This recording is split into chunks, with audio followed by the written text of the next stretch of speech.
お、アマリリスが咲きそうだ。よ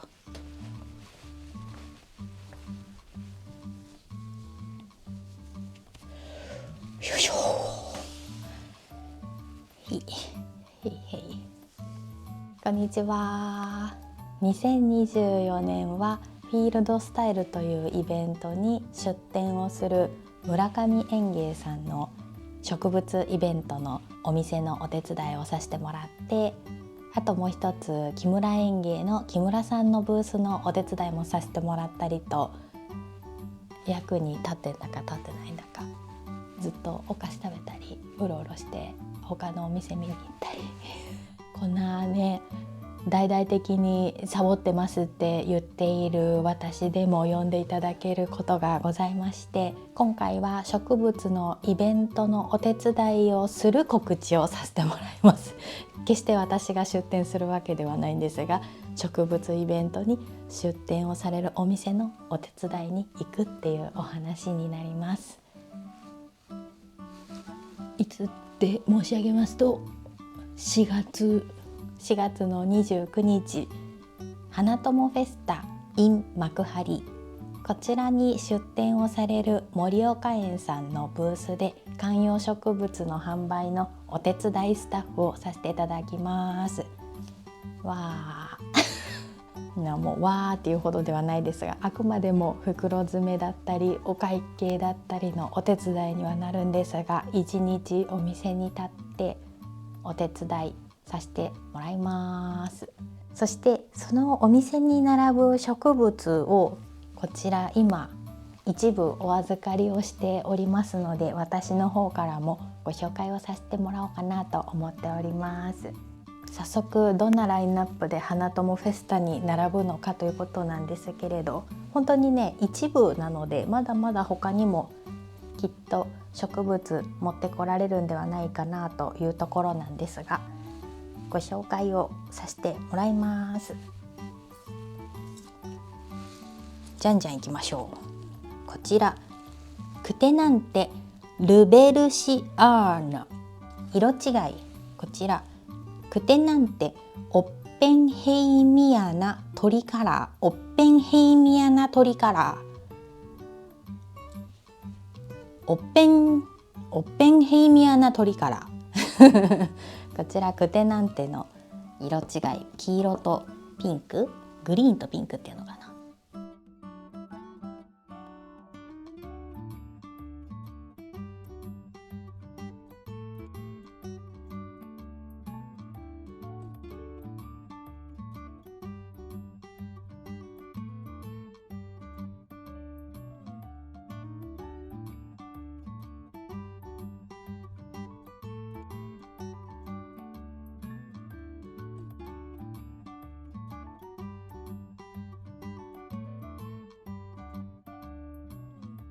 こちらアロカシアのアルバ。森尾さんすいません、寒さで3枚。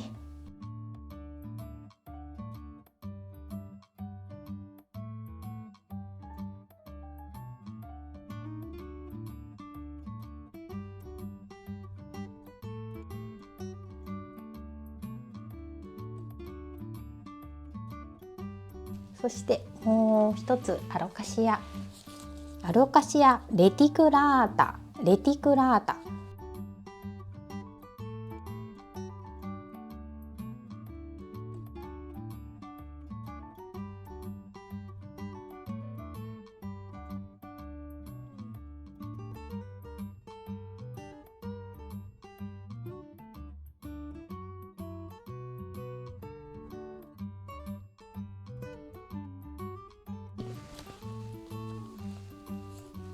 アロカシアラウテルバキアナバリエガータ。表から見るとグリーンっぽいような白い斑というか黄色斑というか黄緑斑というかですが、裏から見ると全く雰囲気が違うアロカシアですね。ラウテルバキアナバリエガータ。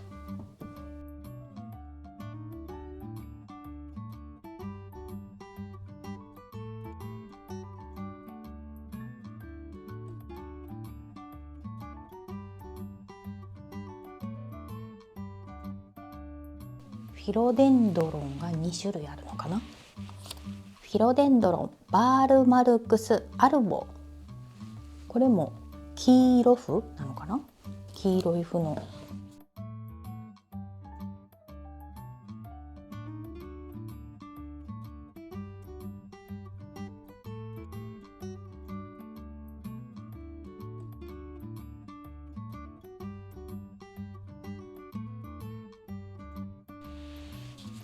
ピンクプリンセスギャラクシー、ピンプリギャラクシーって呼ばれるやつかな。ピンク。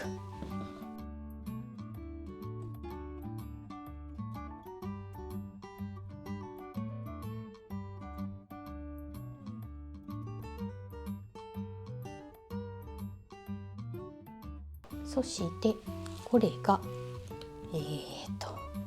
モンステライエローマリリン、モンステラの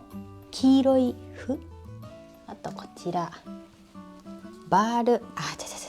モンステラバールマルクスフレーム、これ私も小さい苗を持ってるんですけれど、大きくなったらとってもかっこいい感じなのですが、成長がうちにいるととっても遅いので、いつ割れることやらっていう感じで、通称笹って呼ばれてるらしいんですけど、これがね大きくなったらとってもかっこよくなるって感じです。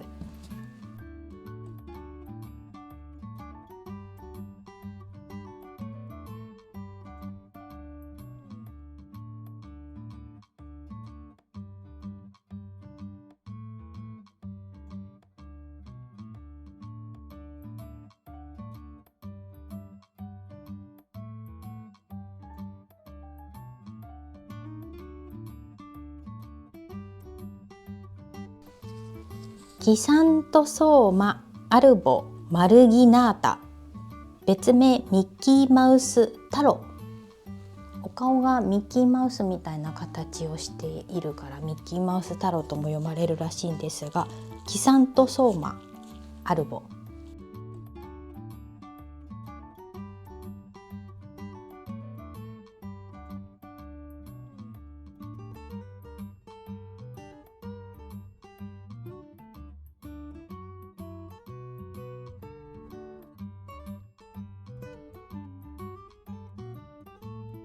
そして次アンスリウムかな。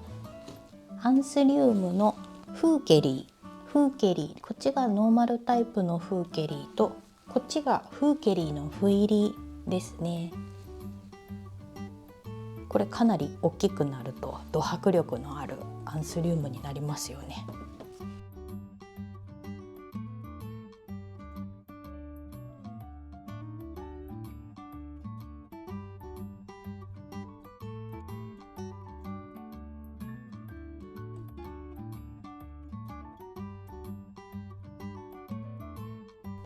とりあえず私の方では一部お預かりをしていて、今ご紹介させてもらったんですが、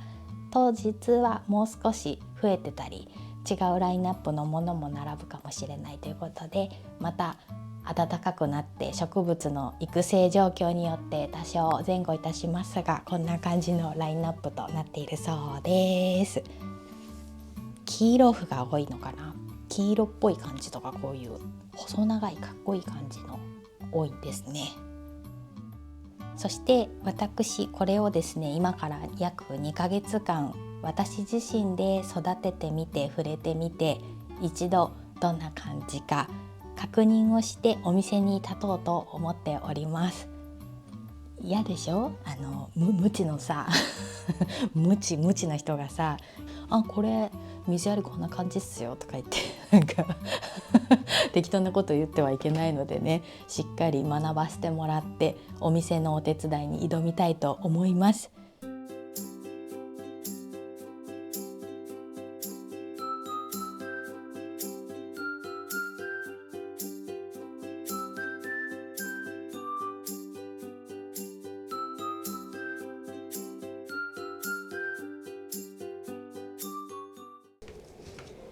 今からこの2つを植え替えをしますというのもですね、私葉っぱ3枚垂れてしまったのと、これもねこう見えて復活はしてるんですけれど、管理最初の出だし失敗してしまいまして、森尾さんの方からは好きにしてもいいよとおっしゃっていただいたので、この2つだけ方向性を変えて管理してみたいと思います。何に失敗したかと言いますと、アフレコで失礼します。私は植物を購入してきたり、ネットで注文をしたり、家に植物を迎えた時にすることというのは、自分の家の環境になじませることをしています。これは季節によってなじませる期間は違ったりしますが、植物の育成期、春から残暑が残る季節には、家にお迎えをして最低でも 2,3 日くらいは明るすぎず暗すぎず、ほんのり風が当たる場所に置いて、部屋の環境になじませて、水やりは控えめで管理をしてから植え替えをしています。私の植え替え動画で、植え替えの時に用土が乾いていることが多い理由、なじませ期間に水を控えめに管理しているからです。購入してきた時の用土にもよりますが、ぐずぐずのべちょべちょ系の用土の場合は即日最短植え替えもあるので絶対ではないですが、基本は慣らし期間があります。冬場に関しては天気や気温などを気にせず強行突破して植え替えをしている私ですが、購入してから植え替えまでの慣らし期間はやや長めです。慣らし期間は1週間から10日ほど。その間、我が家の冬の部屋は寒いですよ、この環境に慣れてくださいねと言いつつ、慣らし期間は水を控えめに管理をしています。今回森尾さんより2月下旬にこちらの植物をお預かりして、私の冬基準感覚で慣らし期間を過ごしていたのですが、いつも通りに我が家へ来てから慣らし期間を過ごしてもらっている時に、水やりの管理を間違えたようで、水やりをせずにいたら、おっとっとおっとっとってなわけです。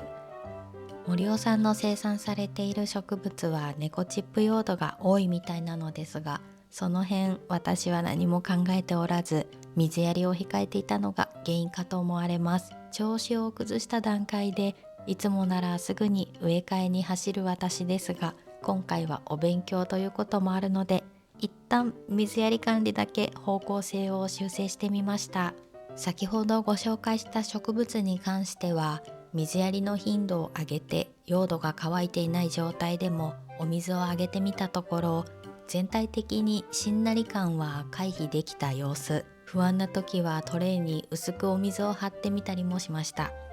皆さんが慣らし期間を設けているのかすらわからないので何とも言えませんが、寒い今時期でもお水を多めにあげているということは、4月下旬の花友フェスタで購入される時期は暖かい季節だと思うので、購入して持って帰ってからの慣らし期間、水やりだけは頻度が多めの方がいいかなと思ったりもします。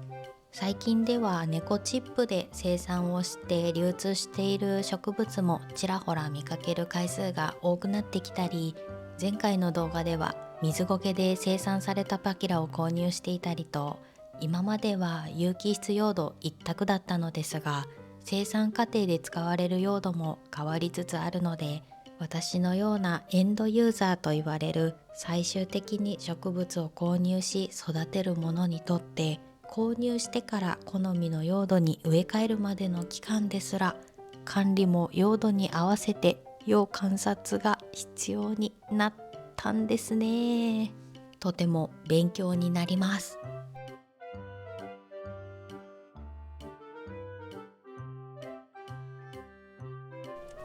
用土によってこんなに管理違うんだね。普段もう有機の時なんか木抜きまくってさ、買ってきたらポーンとさ、はい、あなたたちここでちょっと一旦ステイですみたいな、待合室みたいな感じで置いとくことが多いので、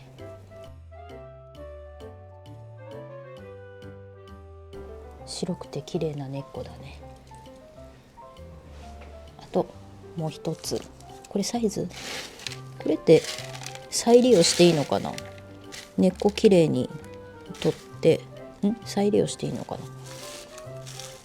な。で寒さでねこのアルバがだらんってなったので、これは春から強化案件、株強化案件だなと思ってさ、よいしょ。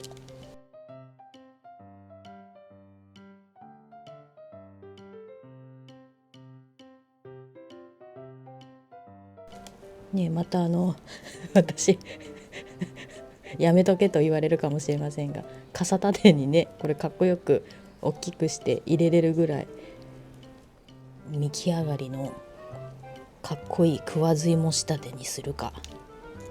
見てみたい。そのぐらい大きくなってね、3本立ちとかにしておしゃれな鉢に入れたらこれ多分かっこいいと思うんだよね。オルトランとマグアンプ、最近の動画でオルトランとマグアンプ忘れてませんかっていうコメントをいただいたんですけれど、忘れてます大胆に忘れてます。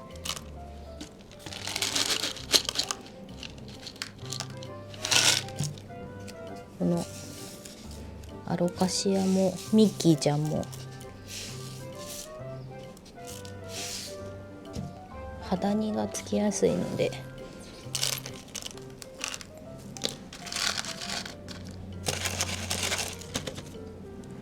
まずはミッキーちゃんから。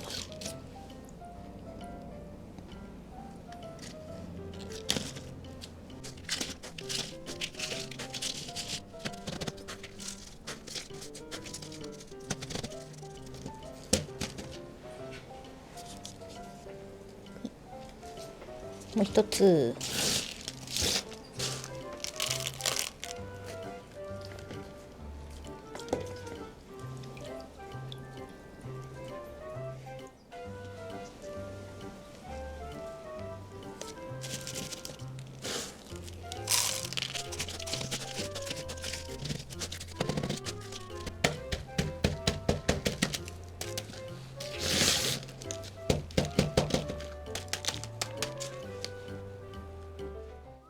4月下旬って言ったらもう夏日ですよね。毎年夕方のニュースとか見ると噴水とかでさ、子供が服のまんまびっちゃびちゃになって遊んでるニュースとかね流れて、真夏日でしたなんていうのを見かけるので、きっと今年もゴールデンウィーク暑いのではないでしょうか。楽しみですね。私も花友フェスタ行きたいなと、お客さんとして行きたいなと思ってはいたので、まさかこうしてお手伝いに呼んでいただけると思わなかったので、精一杯しっかりとお仕事をしたいと思います。袋詰めですけどさせてもらいたいと思います